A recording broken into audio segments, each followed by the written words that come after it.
Hello, I'm Eric. And I'm Melissa. And today, for our celebration of 30 years with the Sega Master System, we are going to talk about the import games that made it to the U.S.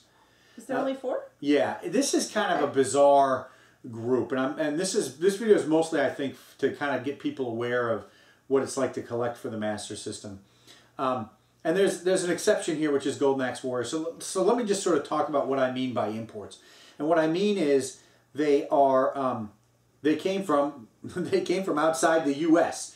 and they have on their original labeling they have non-U.S. UPCs. I'm using Sonic here as the example for a couple of reasons. One, I don't have the U.S. version. I don't have the UPC. That UPC sticker is worth a bunch of money.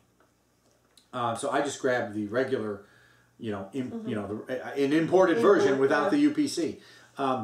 But a couple of key things about these games, and I'll talk about the exception, which is Golden Axe Warrior, is they have multilingual cases. All the other games in the U.S. have single language. They're all in English.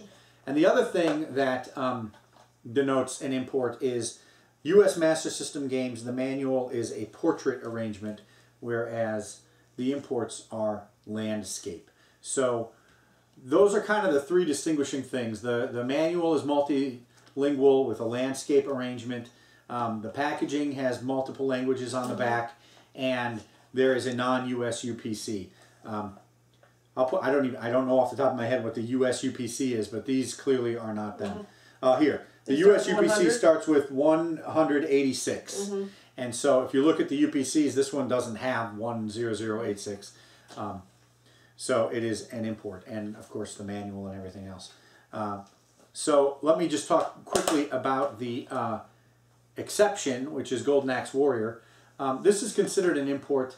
I might have a weird version of it, but it doesn't have a US UPC, which is the defining characteristic. This is a single English language, and the manual is portrait. But I believe that this is considered an import because it doesn't have the US UPC code. This is probably one that was only released in English-speaking regions. That's my best guess as to what's going on with this game. But there is a I don't have it. Again, there is a UPC you can get. So, and then for the other two, Strider and Spider-Man, they have all the same things. They multilingual case. There is a UPC sticker that is on the actual case with the 10086, and they have the landscape manual. So let's talk briefly about each of these games, since we've got them out here. We have talked about Golden Axe Warrior in our Zelda episode. This is the Master System's version of Zelda. This is very much a clone. We've already talked a bit about this. I'm not going to go into great depth about it, but this is kind of a fun game. What I didn't mention in that video was that it's available on the Sonic's Ultimate Sega Genesis Collection for the PS3, PlayStation 3, and Xbox 360. So that is one place where you can get it. Otherwise, the cartridge is kind of becoming more expensive.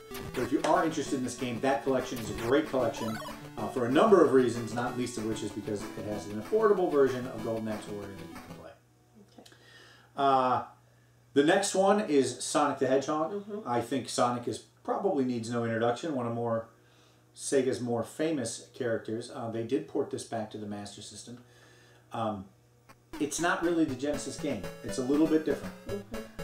But it's still... Like it? Well, yeah. Let's go with... Yeah, of course you would. Why not? No, you're not a fan of Sonic. No, I'm not. So probably you wouldn't like this. But it's actually a pretty good game in its own right. It's a little different than the Genesis version.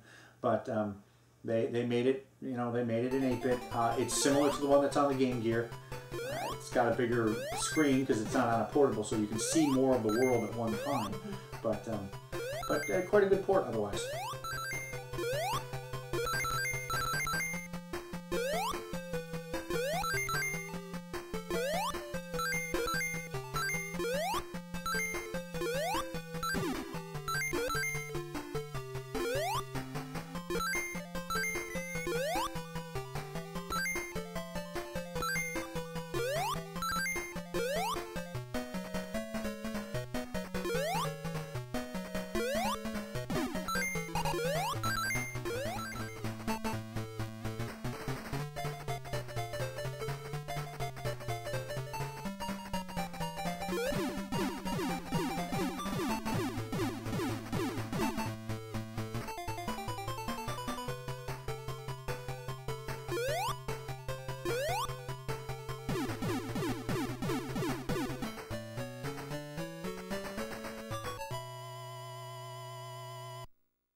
Okay, that is Sonic.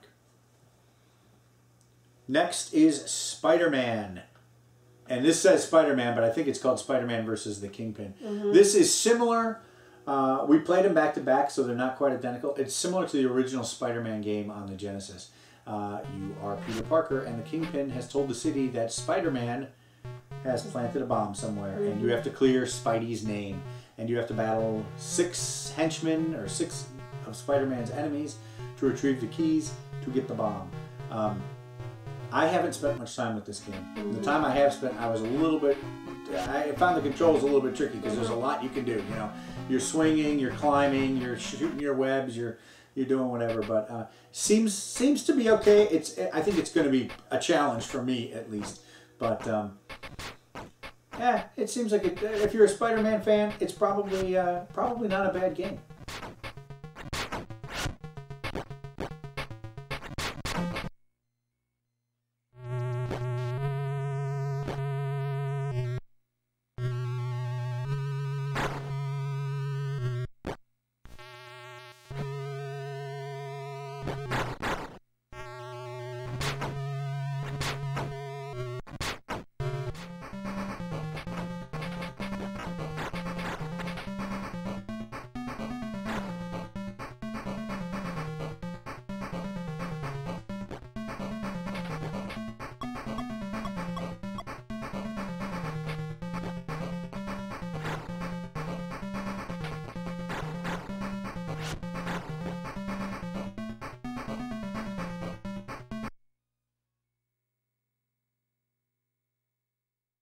Okay, Spider-Man for the Sega Master System.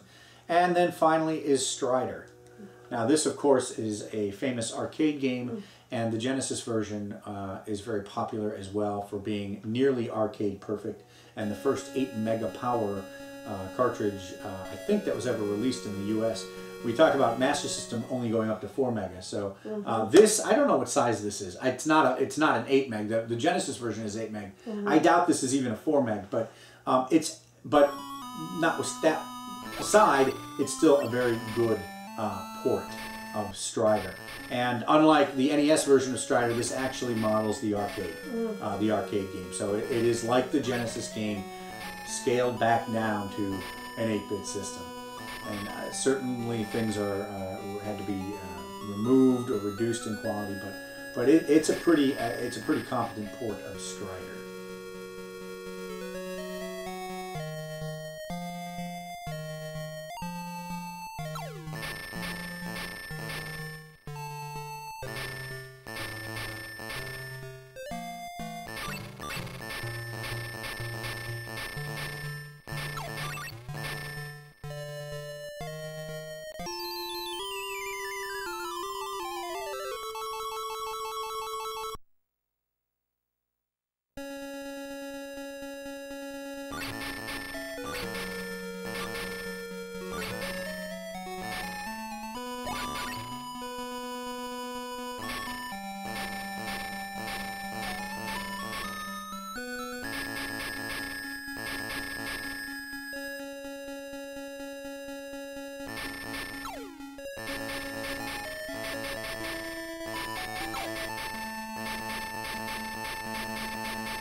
And that will cover the 4 import games. Again, these are games that should have US UPC stickers on the box. And of course, if you ever see a box with a US UPC sticker that isn't one of these games, you might want to look up that sticker anyway to see if it belongs to one of these. And I will mention again that the Sonic one is worth quite a pretty penny. So be careful of counterfeits too. Yeah. It's really easy to counterfeit a sticker. So anyway, keep a lookout for these. They are the imports for the Sega Master System. Okay, so that's it for this video. We hope you continue to watch our series as we have more videos to come as we celebrate 30 years with the Sega Master System.